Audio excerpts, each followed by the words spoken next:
That's up in the air. Thought he might take a chance. Ashwin gets 5. Oh, hello everyone, and welcome to today's episode of Reminisce with Ash.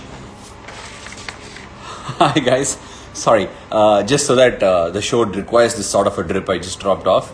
The internet conked off for a bit. I'm back online live now, and welcome to today's episode of Reminisce with Ash.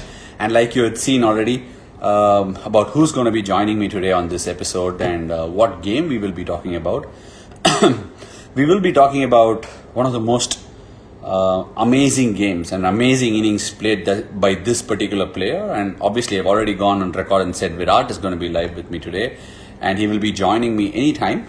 But before that, I'm just going to give you an update on what game we'll be talking about. We will be talking about one of his finest knocks in the days where he was showing and stamping his authority on world cricket as one of the best batsmen going around.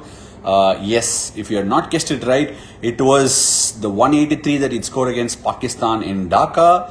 I remember that game. It came at the back of his wonderful, wonderful innings at Hobart against Sri Lanka to take India to the final of the series in Australia. It was a knock that I remember, but immediately after that particular knock in Jan or Feb, I can't remember exactly, he came down and played the Tri-Series in Bangladesh. It might have not been the Tri-Series, it must have been the quadrangular, and Virat played this unbelievable knock. We were chasing 329 and he got 183 of those. That's literally almost chasing it down single-handedly. I think Sachin Paji might have made a 50 there, and Rohit also chipped in with a 50, a lovely partnership between the both of them for the third wicket.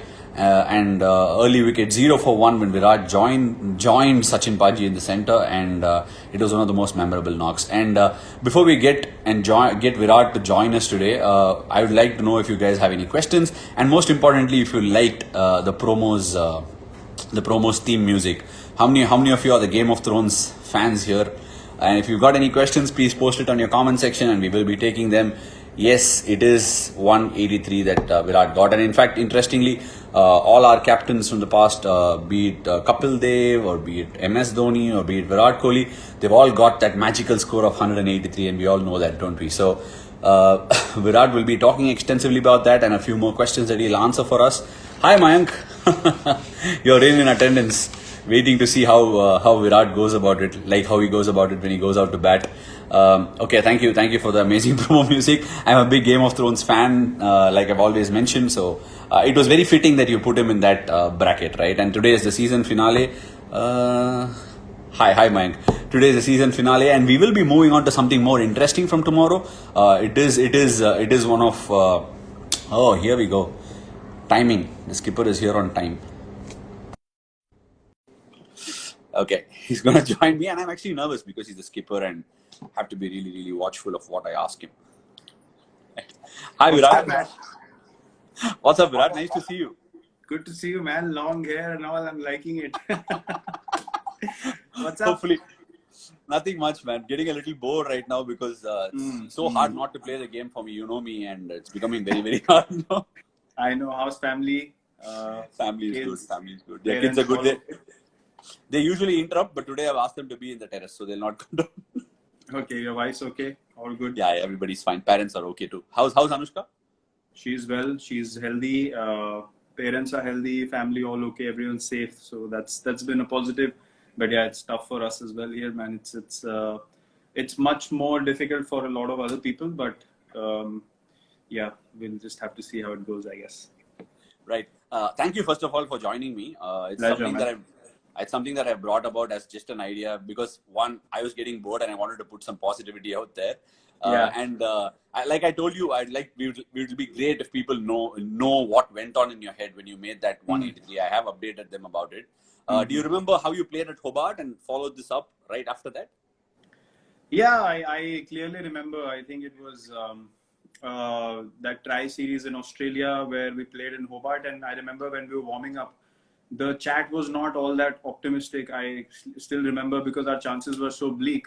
And to be honest, even I wasn't in the most competitive zone because it hadn't been a long tour and not a very successful one. So the motivation factor was very low in the group. The energy was low.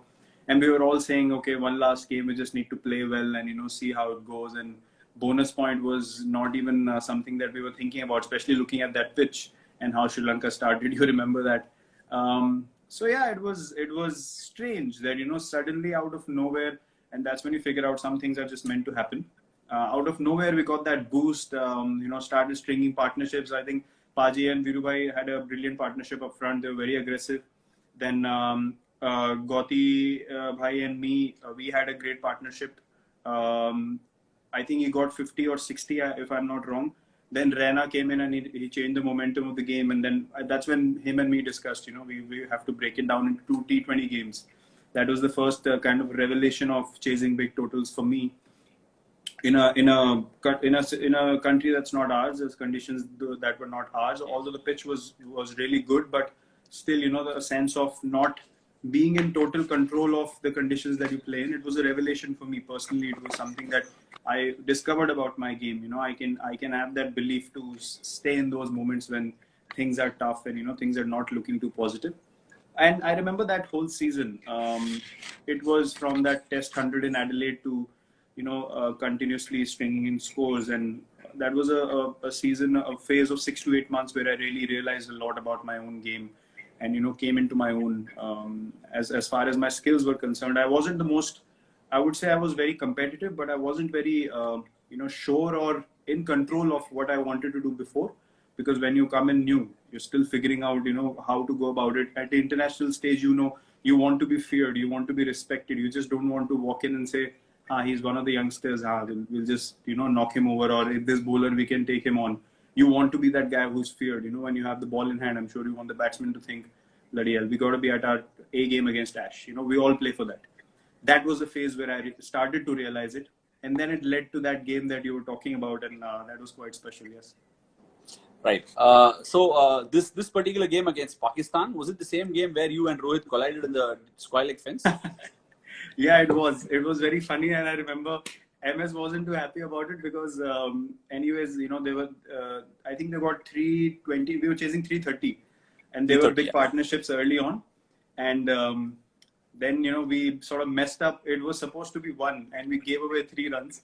And I remember Irfan running after the ball slowly and throwing it back to MS, and MS was like, "How can these two guys just collide and give 3 away?" That. Do you know who the bowler was? Who else? Yeah, I remember batsman was Umar Akmal, and I don't know the non-striker. Was it Yunus Khan? Was it? Might have been Nazir Jamshed. I'm not sure. I'm actually not sure. I'm not sure. Okay. Yeah, but I remember Umar Akmal played it like that. I was at deep mid wicket, and Rohit was deep square leg. And I came in, Rohit was going for the ball, and my right side of my head hit his shoulder. And then Evan came in asking me how many, 1, 2, 3, 4, like that. So no concussion substitutes then. No, not at all. That would have been strange. But I don't think that it was that serious. It was just, in the heat of the moment where you're going for the ball and then you don't, suddenly 5 minutes, you don't realize where you are. Right. Okay. Now getting into that knock itself, it was, I mean, watching it now, it doesn't seem special because we've seen you do what you've done over the years. But then it was like, it made the world take notice and say, wow, who's this guy, right? And what was going through your head? Because it was not an easy attack to face. Umar Gul, Aizaz Cheema, Wahab Riaz, Syed Ajmal. And Syed Ajmal was at his peak then, right? So can you talk us through about what was going in your head? Well, you're right. The bowling attack was quite potent. I think at that time, they were a really, sort of challenging bowling attack to face because of the variation they had. And obviously, there was Afridi, there was Syed Ajmal, there was Umar Gul, there was Aizaz Cheema, and there was Wahab. Wahab was there as well. Then Hafiz used to bowl in between. He got Gauti out in the first over, if I remember. And I walked in at 3.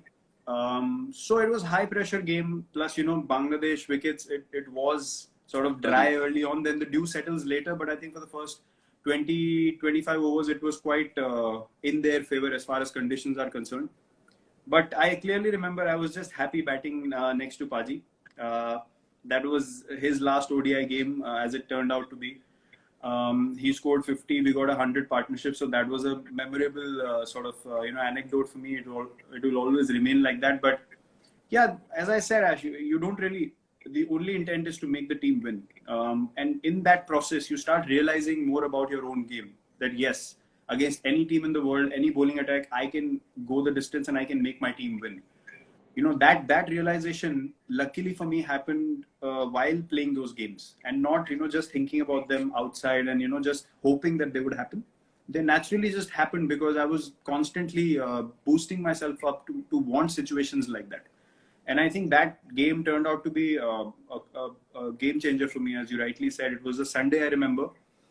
India, Pakistan, the whole country is watching, and suddenly everyone takes notice of what's going on.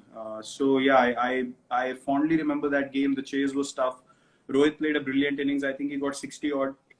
And in the end, MS and Raina finished, and we finished, I think, 3 overs to spare or something like that, chasing 330, which was quite memorable for me. But yeah, I constantly remember that game fondly. And you spoke about Saeed Ajmal, and he was at his peak.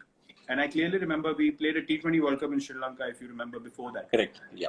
And there was a warm-up game where I decided that I got 75 against them, and then in the main game I got 60 or 70 again, not out, and we won that game. And I remember in the warm-up game when I was playing him, I told myself I'm going to start playing him like a leg spinner. Because his dusra was quite difficult to face, and his off spinner was not that lethal. So I said I'm going to try and hit him over covers consistently, and it just paid off.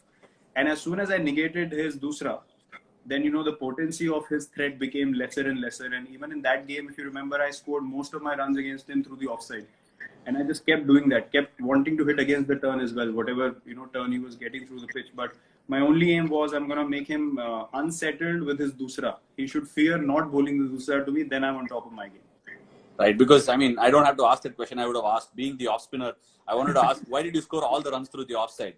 Because he had the sweeper up, you kept cutting him, then you hit one, and the ball went off the edge and went over third man. I remember it very clearly. So that was like the pace at which he was bowling, right? And you answered it perfectly anyway. But Virat, on a lighter note, I've always wanted to ask you and MS at some stage later when we were done, because during the playing days, it's not so reasonable to ask you. You believe in extraterrestrial livings, right? So is there any way that you're connected to the extraterrestrials in some way or the other? I don't know. I'm quite intrigued by extraterrestrial life. That is true. I would not deny that. Look, I believe in energy a lot. I believe that anything is possible. I believe that sometimes on the field, even you would have experienced that, something you're thinking about and it happens exactly like that. You're so convinced about it happening because you're so present in that moment that you just want to make most of that opportunity, and things just pan out that way. And it's amazing. That realization is something else. So you understand that, there's something bigger going on here, and all you have to do is just focus on playing the game the right way and having the right intent. But yeah, I would love to see a UFO someday, and that's one of my aims in life. No, but I have this serious doubt that you are in connect, because they used to say the scientist Tesla was in connect with extraterrestrials to create all those inventions. There is a myth, right? So I always have this doubt about you. Let's figure it out later on. Maybe I can spread it around. Okay, cool. There is a reason why I asked that question, Virat, because you were the under-19 Indian captain, right? Where you triumphed in Kuala Lumpur, if I'm not wrong. So from there on, there is a certain set of them. At least about 50% of the team went on to play for India. Not sure about the longevity, but it constantly happens, right? A lot of people make the cut and a lot of them don't. And you have gone on to not just make the cut from captain under-19 India to become captain of the Indian team. So how has this transition happened? Is there something that was process-driven, or has it just happened? Well, look, I was someone who always liked taking responsibility. Then under-19 happened, and not many people know that I became captain of the under-19 team one tour before the World Cup. I wasn't the captain before that. Okay. We went to South Africa. That's when I became captain, and then I was given captaincy in the under-19 World Cup as well, which we won. So that was the beginning of it. But I used to captain my club team. I used to captain state teams also, and I used to like the responsibility. Then I captained Ranji as well after that in a season with all the seniors around. So I was never overawed by captaincy or taking the team together. I think some things are destined to be. You're right. There are many cases that I can remember, many brilliant players, many talented players who did not make the cut, and that's an unfortunate part of our sport. We all know that. Someone you might have played with, which you thought This Yeah. guy surely is going to go to the next level. They don't. So I think that's an unfortunate part of our sport. So it made me realize that if I'm getting the opportunity, I looked at it this way: if I'm getting the opportunity, I need to work as hard as I can, because not many people get this chance. So yeah, a lot of the players from that lot played the IPL.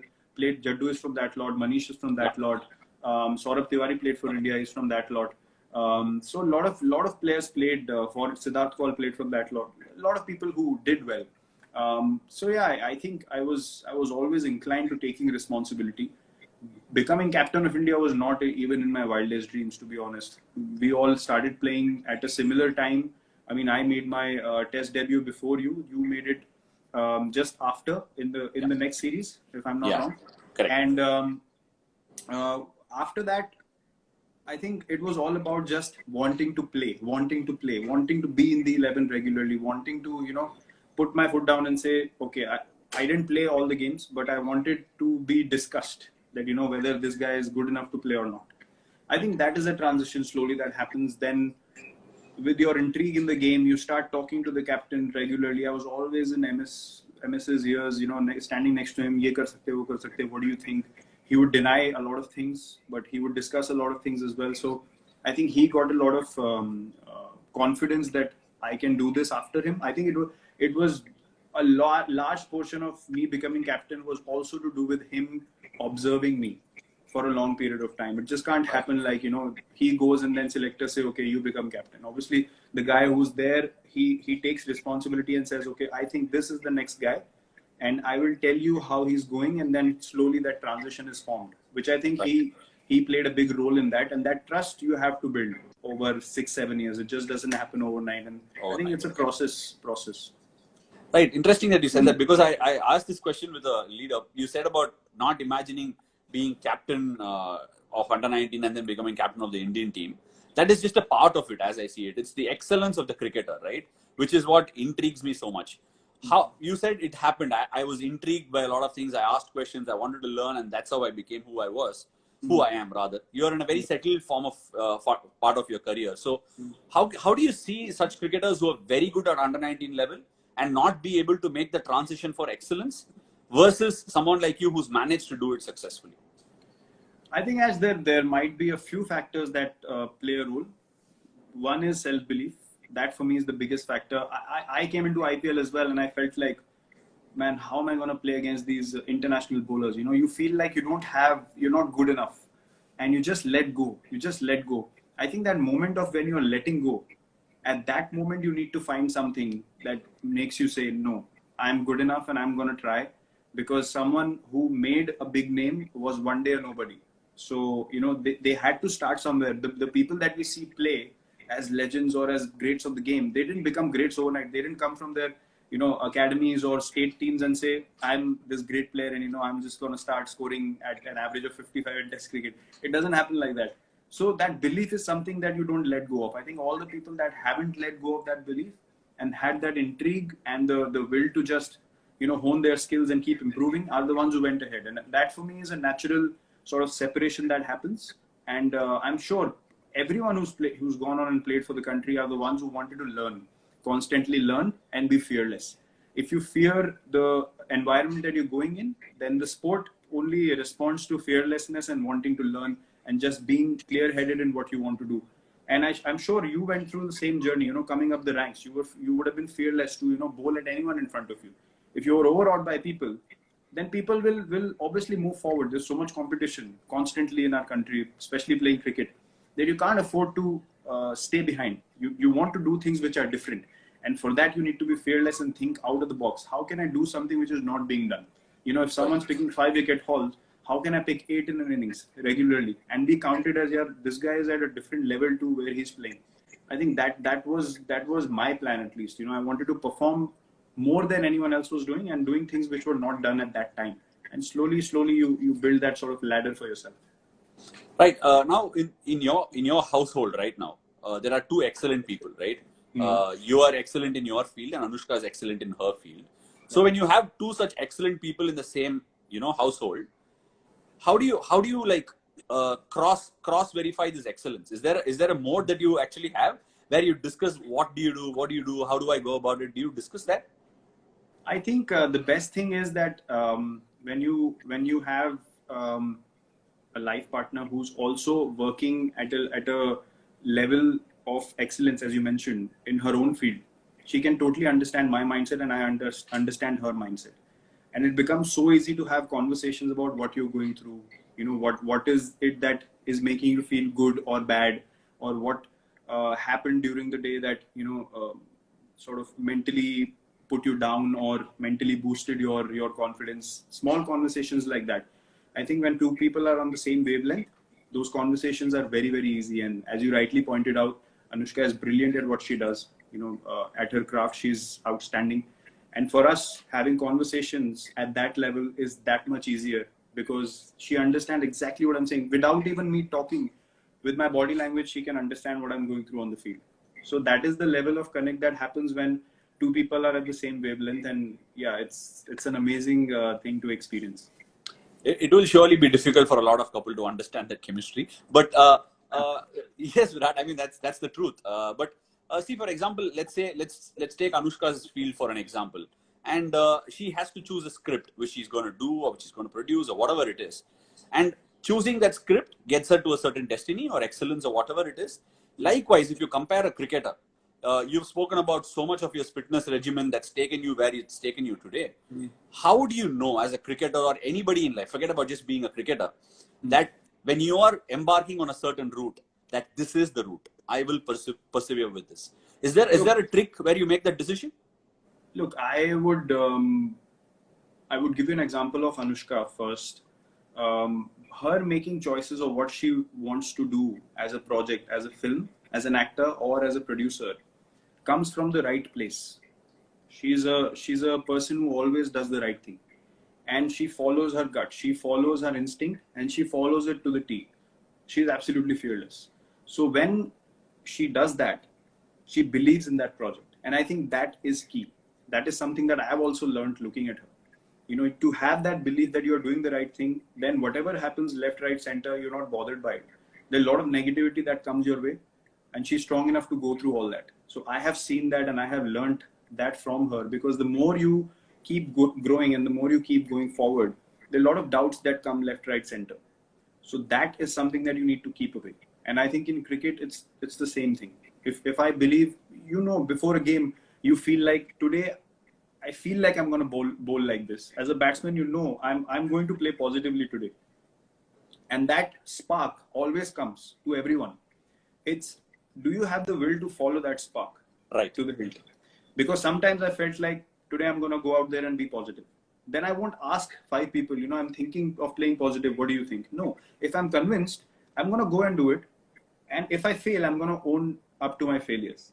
I think that's very important. Sometimes we feel like, yes, there's some positive spark, but then we sort of take confirmation around us, and then that spark sort of goes down, and then doubt creeps in. Should I or should I not? When you're absolutely sure of what you want to do, you're just sitting there and you're just waiting to be in the pressure situation and be like, okay, this is what I committed myself to.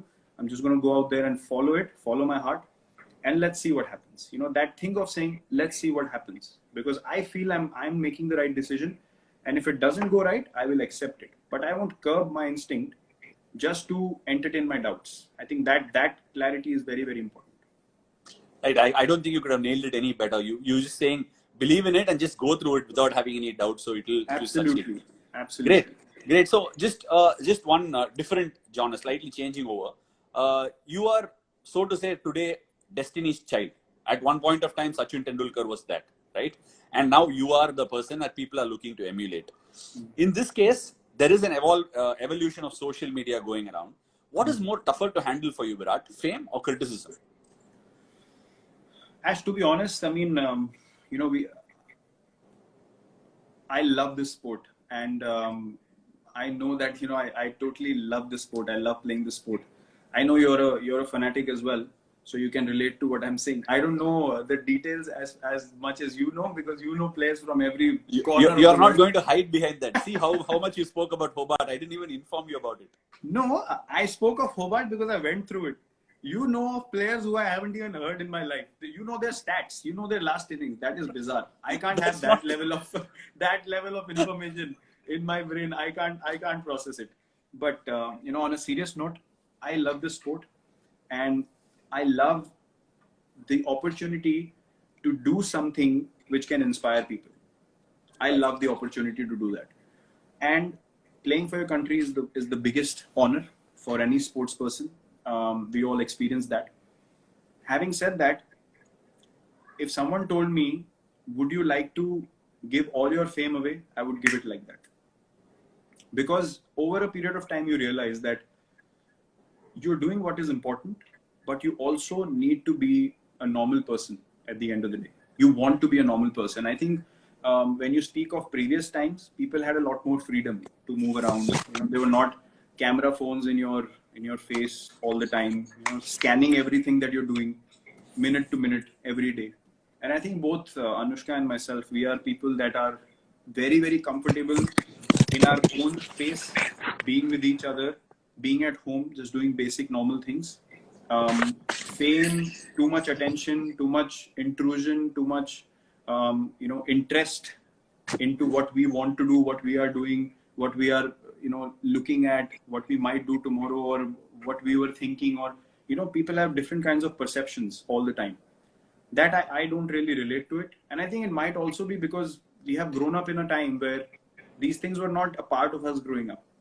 We did not grow up with social media constantly in our lives. So if we want to today, you can easily get off social media for as long as you like, and get back to it when you want to use it, which might be very difficult for people who are growing up with it today. It's a different time in life, and I think that is something that I would any day say, take it away from me, to be honest. Right. So handling it has never been an issue, right? Because criticism you've always handled. Okay, there it is, the disturbance. Dad, we are coming to say hi. Okay. Right. Hello. Hi. Okay. Right. No shouting. Okay. How are Girls, you? thank you. Say hi. He's asking how you are. I'm fine. Yeah. Okay, Good to see the you. big girl and I am the small girl. Okay. Oh, okay. Okay, I understood that. Right. Thank you, girls. Okay. Yeah. So, see, they made their appearance. They do that. They are the showstoppers. Yeah. Right. So, Virat, just so that you said you are able to handle criticism much better. We've always seen you handle it a lot better. But fame is something. Why I asked that question for fame was because I have seen you constantly, delivering messages that are close to your heart. Once there was this video that yourself and Anushka had made about the social awareness cause, and people, when there is ample opportunity to see it positively, people tend to choose the negative aspect of it. How difficult is it? Because as someone who you've seen around the world, you want certain things for your country, you want certain things for your fellow countrymen and countrywomen. How do you receive that? Is it cussed, or do you say, okay, people are going to be like that and move on? Look, obviously, seeing that response different from what you saw the situation like, you do get disturbed by it, but at the end of the day, you realize that it's someone else's opinion. So Right. if I'm putting my opinion out there, or Anushka's putting her opinion out there, it is not necessary that everyone should agree with it, and everyone will not agree with it, and that is fine. But are we going to change our decision because of others' opinion? No, we are not. So I think the balance is that you do what, as I said, what feels right to you. You do it from your heart. Then all this distraction and negativity, it is there as a challenge every day in your life anyway. And these are hurdles you need to constantly overcome. Because one thing I realized is if people are not happy seeing you move, then they want you to stop because they don't want to move. As long as you want to keep moving and keep evolving in life and keep moving forward, because anything that you're doing is not permanent. Today we play, tomorrow we're not going to play forever. So holding on to something, or being insecure about something, or all that stuff has no place. We both feel like that. It has no place in life. And I think it's very important to follow your heart and not worry about what people say. You go out there and you say and you do what you feel is right. Because if you're doing it with the right intent, there will be positive feedback where it matters. You can't make a decision thinking the whole country is going to stand with me. It is impossible. You know, a joke is taken out of context. People look at a certain thing and they create versions of it themselves according to their understanding or insecurities, which you can't control. So it's unfortunately, it's become a world today where constantly people are looking for others' approval to make themselves feel okay. Have I taken the right decision? Let me see how many people like this decision. Then I will figure out whether it's right or wrong. But at the point of making that decision, you are by yourself. You're not taking a poll of 40,000 people every decision that you take in your life. True. So when you've taken one, don't change it because others don't like it. It's that's how we lead our lives. Awesome. That's awesome to hear. I think people are taking a leaf out of that book. But Virat, finally, before I let you go, you've been graceful enough to come and honor this finale of my episode. But what is spirituality for you, Virat? We know that you've tended to love spirituality. A lot of people mix spirituality with religiousness. What is spirituality for Virat, the cricketer? And how are you using it, or how are you using it as a tool to counter this very, very tough times for all of us? I think spirituality, what I've come to understand of it is staying in the present moment, being one with your own self. And as I said, I believe a lot in energies. So if you're present, you will feel energy of a situation, of a person around you, of the place you're in. And that connect of energy with nature, with that one energy which is present all around us, is the meaning of spirituality for me. Spirituality means working on your own self constantly. That is something that both me and Anushka, we constantly discuss that. And it is all about working on yourself. And that is something that, it's very difficult to do.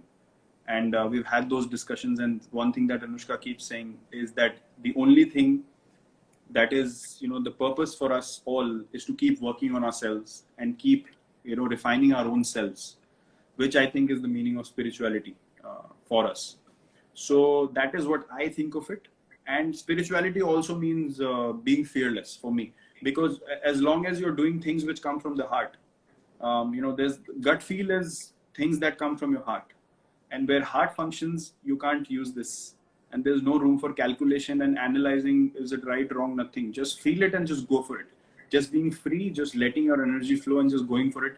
That is what it means to me. And I think this time is teaching all of us to let go, to, really figure out how we want to move ahead. Obviously, considering all the people that are going through a very, very difficult time right now, wanting to help them, having the intent to help one another, having the intent to do good things, having the intent to do the correct thing and follow it through the way.